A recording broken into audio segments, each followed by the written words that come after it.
The topic that I'm covering is estimating the slope of a curve by me, Jonathan Mevs.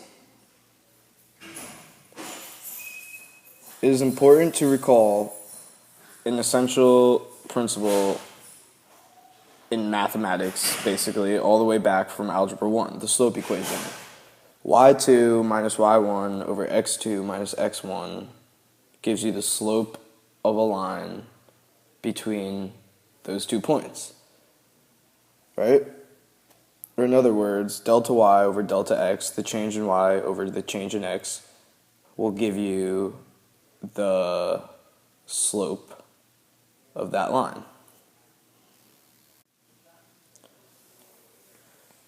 Now just consider any function, right? Just a simple curve, right? And you want to find the slope at 3. Well, you can get somewhat of an estimate about the slope of 3 by finding the slope of the line between the points 2 and 4. And that will give you an estimation of what the slope of the line is going to be at 3, since 3 falls right between 2 and 4. However, this isn't really that accurate, you know? You can get a lot more accurate estimation of the slope at 3 by choosing 2 points that are a lot closer to 3, like 3.01 and 2.99.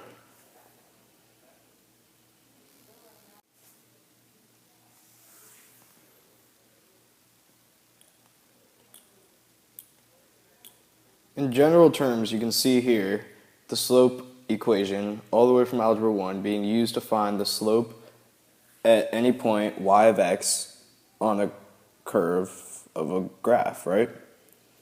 So the whole thing here is that the smaller the h value, the more accurate your estimation is going to be for the slope at y of x. Also, it's important to see that there's nothing fancy here, it's just change in y over change in x. Right? You'd get a more accurate reading than 3.01 or 2.99 if you did 3.001 and 2.999. Right?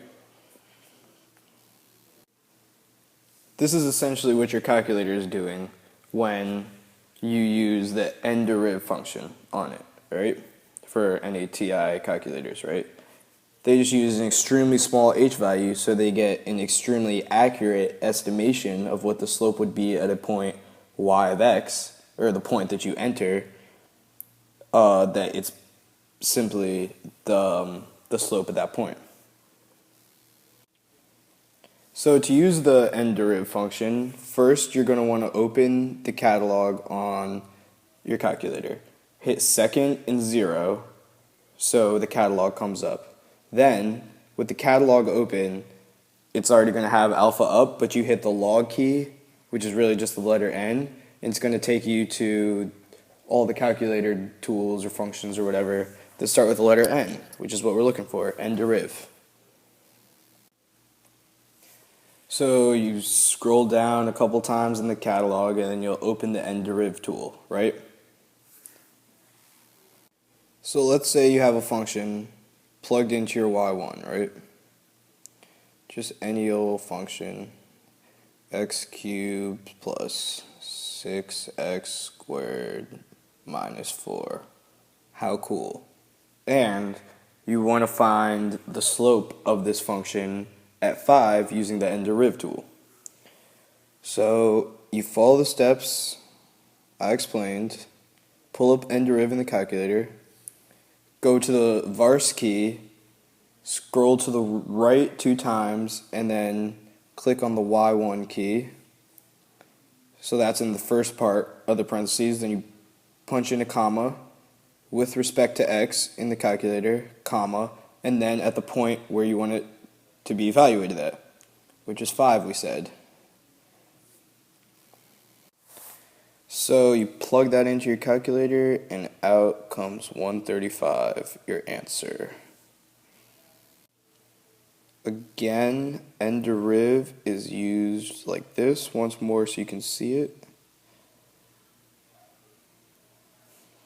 First, you're going to plug in the function you're using, y1, y2 if you have other ones, y3, y4, whatever. y1, then you're going to put in your comma in the calculator with respect to x, because that's what we're deriving towards, but finding the slope with respect to, and then the point at which you want to find the slope. And that is all I have for estimating the slope of a curve and n-deriv. Hope you learned something, and thanks for watching.